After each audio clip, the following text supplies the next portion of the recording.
Les amis, bienvenue. On se retrouve avec Étienne. Ouais, bienvenue à vous. J'espère que vous allez bien. On se retrouve pour une nouvelle vidéo Mercato. Tout à fait. On est à peine un peu plus d'une heure du début de l'Euro. Ouais, Donc, on espère que ce qu'on va dire là ne enfin. sera pas déformé dans quelques heures. Mais Ça... hâte de l'Euro.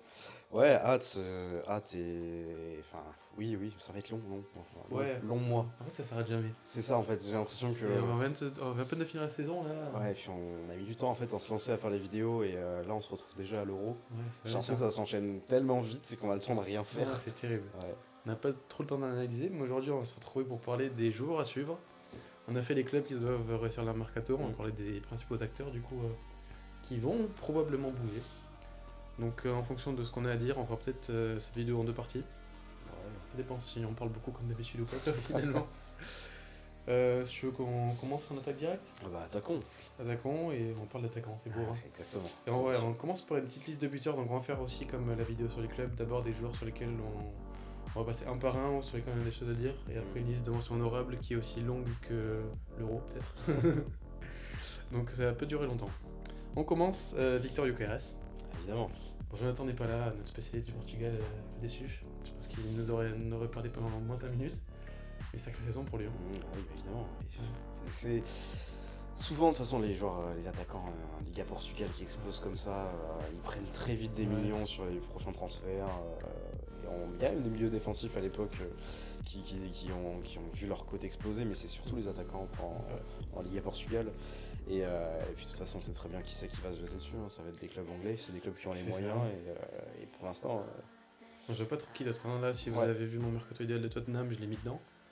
Parce que s'il y a bien une équipe en PL qui a besoin d'un neuf, c'est Tottenham, je pense. Ouais, mais tu vois, il y a un club comme United qui va se jeter sur lui parce que c'est United et qu'ils sont prêts à. T'as Reloan quoi, mais si tu passes à deux. Oui, non, mais c'est qui pas quoi. Tu connais United, ils sont prêts à balancer des sous juste parce qu'ils ont de l'argent quoi. Ouais, c'est ça.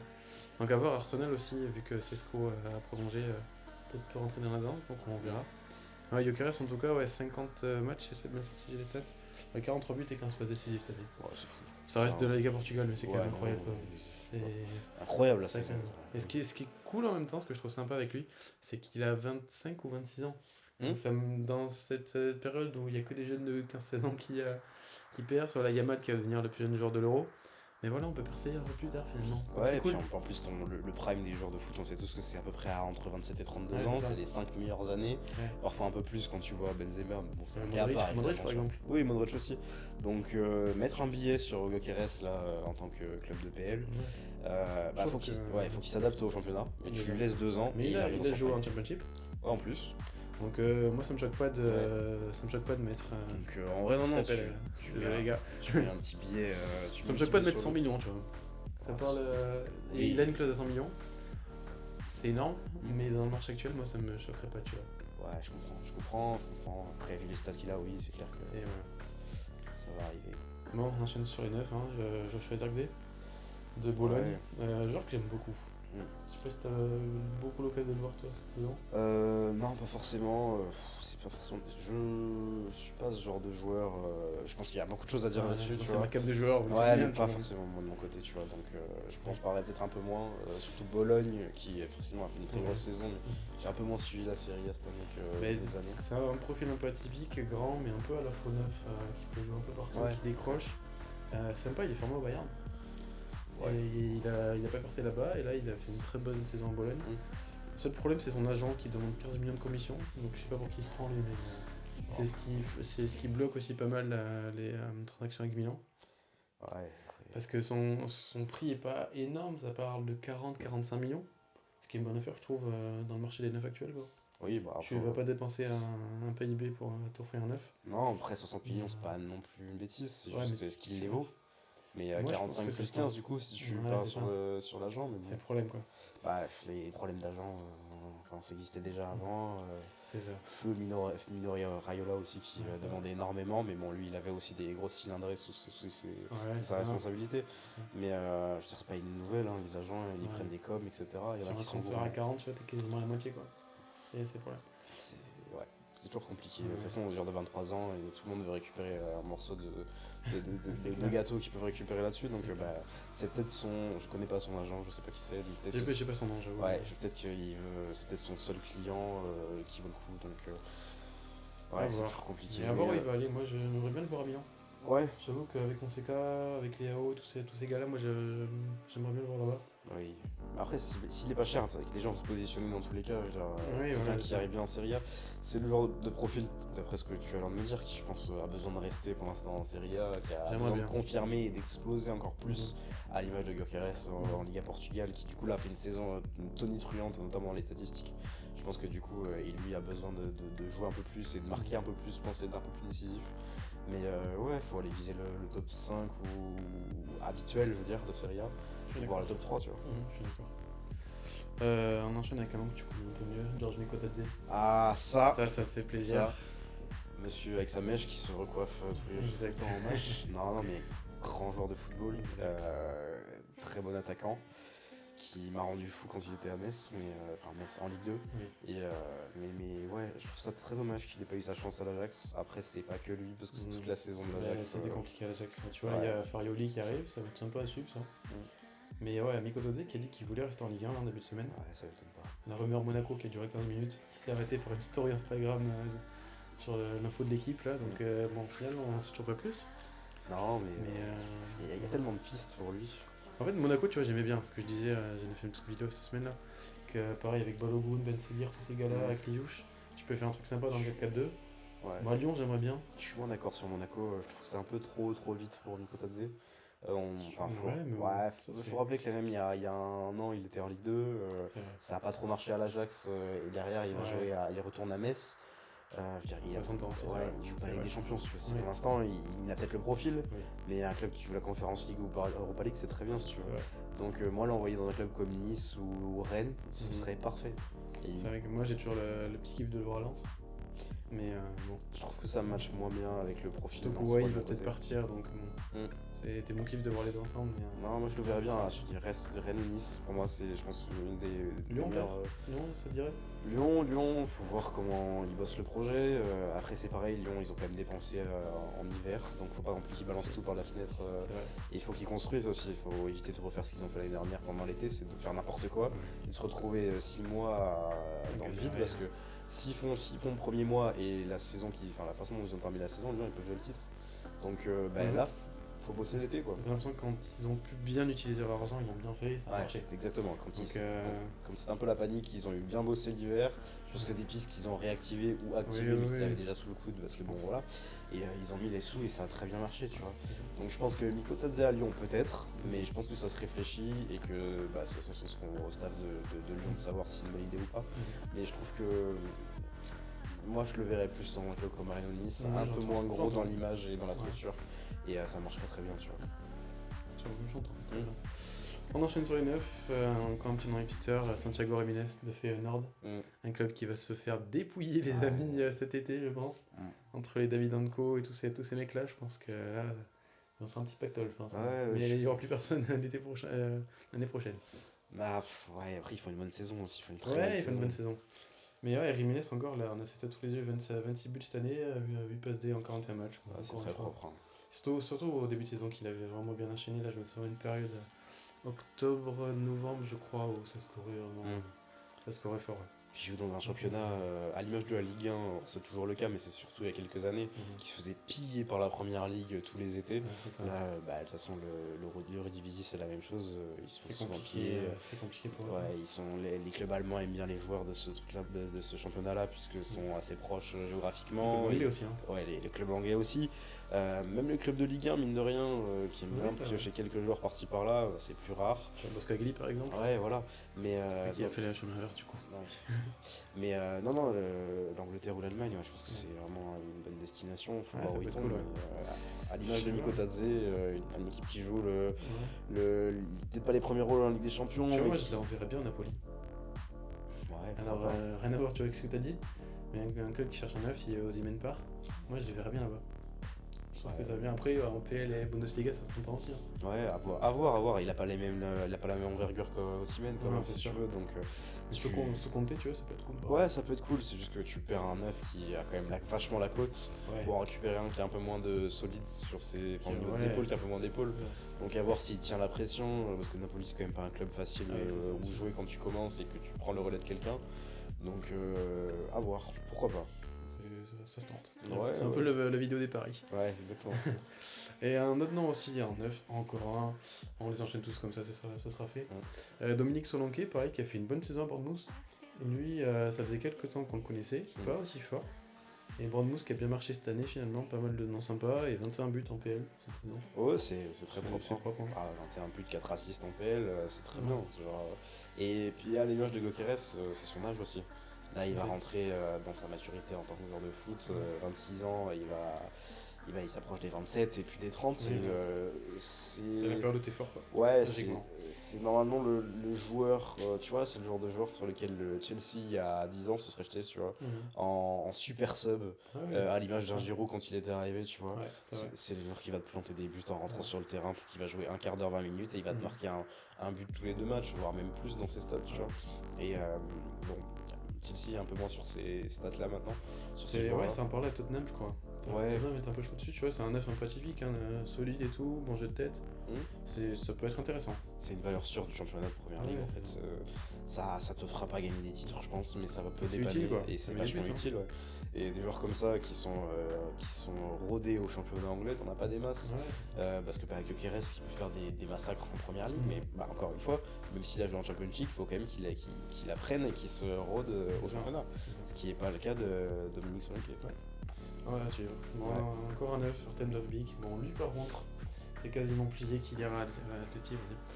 On a les stats sous les yeux, c'est pour ça. Mais ouais, Dovbyk, c'est quasiment plié qu'il va remplacer Morata. Donc, meilleur buteur de Liga quand même cette saison pour lui. Ça a bien marché pour l'Ukrainien quand on va voir à l'Euro aussi. Tout à fait. Donc, hâte de voir en vrai ce que ça va donner à l'Athletic. Parce que bon, la rumeur elle a un peu gonflé cette semaine et ça a quasi beaucoup apparemment. Donc, toi t'es Atleti. Ah, moi j'adore Atleti, mais je suis content. Morata, c'était.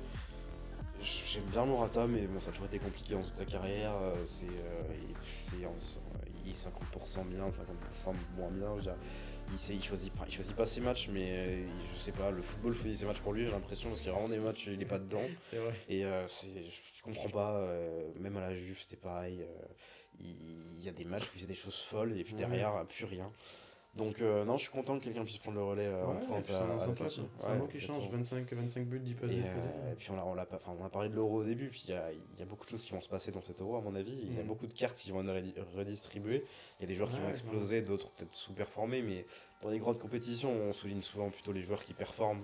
Donc c'est vraiment Vraiment, c'est le genre d'équipe en plus, le genre de joueur qui pourrait exploser pendant l'Euro et dire à l'Atleti, vous avez bien fait de me choisir. Tu vois. Puis en plus, l'Ukraine, je pense que ça va être une nation à suivre.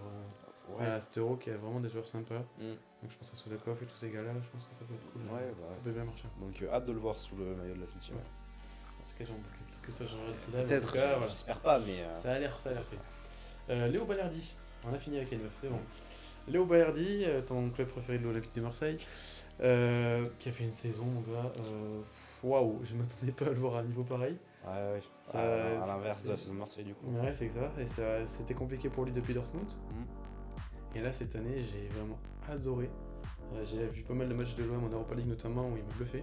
Contre Atalanta aussi pareil, alors que Marseille a totalement sombré. Et ouais, lui par contre, il a pris une envergure cette année assez costaud. Et est-ce qu'il va rester avec des Zerbi peut-être? J'espère qu'il reste avec des Zerbi. Vraiment, parce que je pense que ça peut faire un mélange très sympa.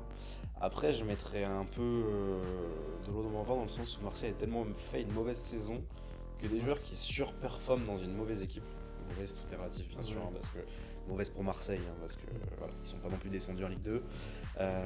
Mais je pense que une saison suivante à Marseille, ce serait sympa pour lui, surtout sous un nouveau coach qui puisse confirmer et qui devienne un vrai patron du club marseillais, ce serait bien.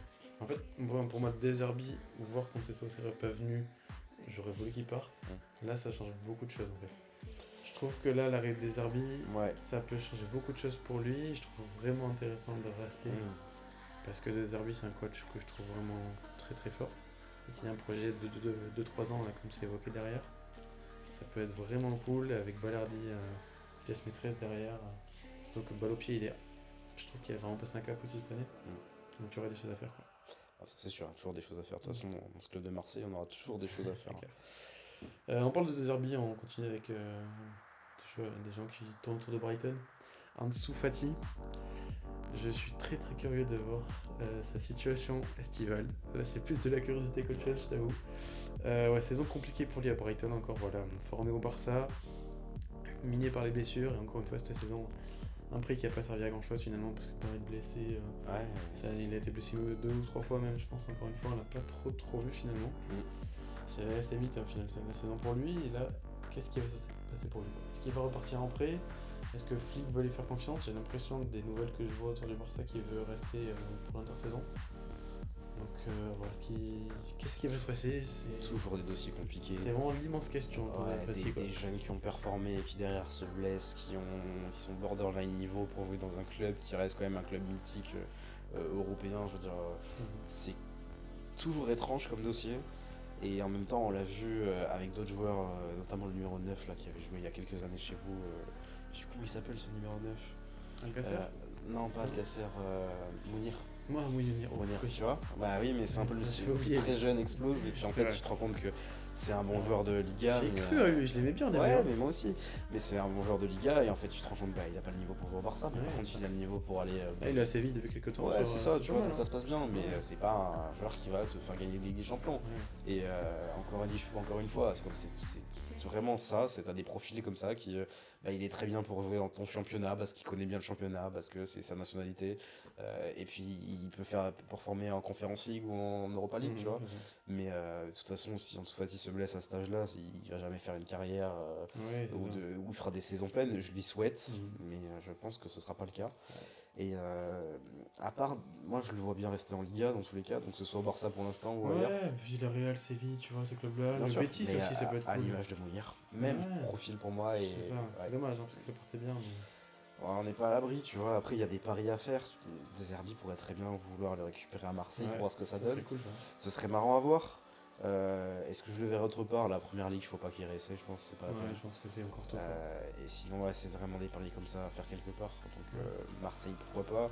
Sinon, Liga, faut aller s'étoffer quelque part. Non, Liga, c'est un joueur qui a besoin de rester dans sa zone de confort pour l'instant, pour se remettre les idées en place. On est curieux quand même. Ouais, bien sûr. Grosse curiosité aussi sur Luka Modric. Alors, je crois qu'il a prolongé depuis, donc en fait, pas du tout. Finalement, moi j'aurais bien voulu voir peut-être un petit départ, je sais pas, c'est pas les Tottenham un temps. J'aurais bien aimé le voir tenter quelque chose vu le niveau qu'il a encore. Ouais, moi avant la retraite officielle après l'Euro de Kroos, j'avais cru comprendre que Kroos et Modric étaient en discussion pour faire une année supplémentaire tous les deux. Et donc Kroos après intégrer le staff du Real et Modric faire sa vie. Je sais pas ce qu'il en est advenu depuis, je sais pas, du coup Kroos s'arrête là. Modric je sais pas, du coup il a prolongé combien de temps? Un an je crois. Ouais c'est ça, je pense que c'est ça peut être un an. Moi ça me va, je pense que c'est un cadre aussi du Real Madrid dans le vestiaire, même plus qu'un cadre, je pense que vraiment il fait partie des meubles. À l'image d'Ancelotti, je pense vraiment, et que c'est un des relais principaux d'Ancelotti sur le terrain. Je pense qu'il encadre aussi très bien les jeunes. Quand tu vois Tchouaméni, son développement, Camavinga, son développement. Je pense Valverde aussi. Valverde, je pense que tu peux dire merci à Kroos et Modric aux entraînements, à mon avis. Donc, non, je trouve que c'est bien pour lui de rester à Madrid. Après, dans quel rôle? Est-ce qu'il va prendre un rôle dans le staff ou à l'image d'un Perisic qui est reparti jouer à Split en Croatie? Est-ce que tu vas pas retrouver un club en Croatie pour finir ta carrière? Encore une fois, je pense que l'Euro va donner beaucoup de pistes parce que quand tu pars dans ta sélection, que tu te retrouves avec tous des Croates autour de toi, dont Perisic, je pense qu'ils s'entendent bien avec lui, ils vont discuter et puis ça se trouve Modric va aller faire une pige à Split l'année d'après pour finir sa carrière avec Perisic, tu vois. Il y a un petit bateau Wina aussi en Croatie. Ouais. Un petit nom à suivre aussi pour l'Euro. Oui, ça peut être cool d'avoir Modric qui forme la jeunesse, ça peut être sympa. Tout à fait. Et on va continuer avec 2 milieux d'Eurodivisie. J'ai peur de mal le prononcer. Mats Weiffer. Je Je suis très douteux de la Ouais, prononciation. je pourrais pas t'aider là-dessus. Ouais, on relève les maths, hein, c'est bien. Lui aussi, encore une belle saison pour lui, qui était évoqué à l'Atleti là, cet hiver. Ça a hésité entre lui et Vermeuren, c'était Vermeuren au final. Et là, j'ai vu qu'il y a pas mal de rumeurs autour du Milan. C'est un joueur que j'aime bien, moi, et je pense que c'est un profil qui matcherait bien Milan. Ouais, et je trouve vraiment sympa si Fonseca repart sur 4-2-3-1. Avec Reinders au milieu, ça peut être cool, deux Hollandais comme ça. Ouais, ça peut être sympa, il est grand, élancé, assez mobile. Moi j'aime bien ce profil-là. De quoi ? Les milieux que j'aime aussi. C'est sympa. Et je pense qu'il a beaucoup de volume de jeu à prendre dans une équipe qui joue au ballon, et je pense que le Milan ce serait très bien pour lui. Ça. Ouais, des joueurs qui ont du volume. Et pareil aussi pour Joey Verman, lui qui a été, je pense, le milieu de l'année en Eredivisie. Et je vois peut-être un plus gros club qu'encore que le Milan venir sur lui, parce que c'est vraiment un joueur intéressant. Et qui aura aussi une carte à jouer pendant cet Euro, vu que Frankie et Koopmeiners sont blessés. Donc je pense qu'il va avoir les clés du milieu, clairement, avec Reinders. Là, les deux, ça a du ballon, mine de rien. Alors devant, il n'y aura personne pour les Pays-Bas, mais c'est une petite bête qui m'embête. Mais ouais, Virman, un nom à suivre, je pense, cet été. Ça fait quelques temps quand même que je le connais, perso. Ça fait le gros prétentieux qui dit ça, c'est terrible. Mais ça fait quelques temps que je l'observe en tout cas. Et là, c'était peut-être l'été pour lui pour aller découvrir une nouvelle écurie. Je sais pas si toi, un club qui cherche un 8 un peu créatif, avec du volume, c'est utile dans tous les clubs. Une petite idée, une petite piste? Moi, je pense que, vu le niveau de jeu du Barça cette année, je pense que ça peut toujours être utile. Ça fait une connexion avec Coutinho. Sur un 6 pour le Barça. Ah oui, mais je pense qu'il y a beaucoup de choses qui seraient utiles au Barça, de toute façon, donc je pense que vous cracherez pas sur ce genre de profil. Oui, clairement. Liverpool, hein, tu vois. Ouais, c'est ce que je suis en train de dire. C'est le type de joueur qui va à Liverpool. Hein, je continue à le dire, mais je pense que c'est des profils qui aideraient beaucoup des clubs comme Manchester United aussi. Beaucoup de monde aiderait United. Oui, je sais bien, mais ils ont les moyens, ils devraient faire des recrutements intelligents, ils le font pas, ou alors ils essayent, ça marche pas, ça peut arriver aussi. Et en fait, United, ce serait bien pour nous, je trouve. Bon, écoutez, les amis, on a parlé de quelques noms sympathiques. Et je pense qu'on va se faire une petite partie 2 parce qu'on a quand même beaucoup parlé. Ouais, on a quand même pas mal parlé pour quelques joueurs, exactement. Donc on va se faire une petite deuxième partie. Avec quelques noms pareils, on fera un petit focus et la liste de mentions honorables infinie. Allez, on se retrouve en partie 2, les amis. Salut.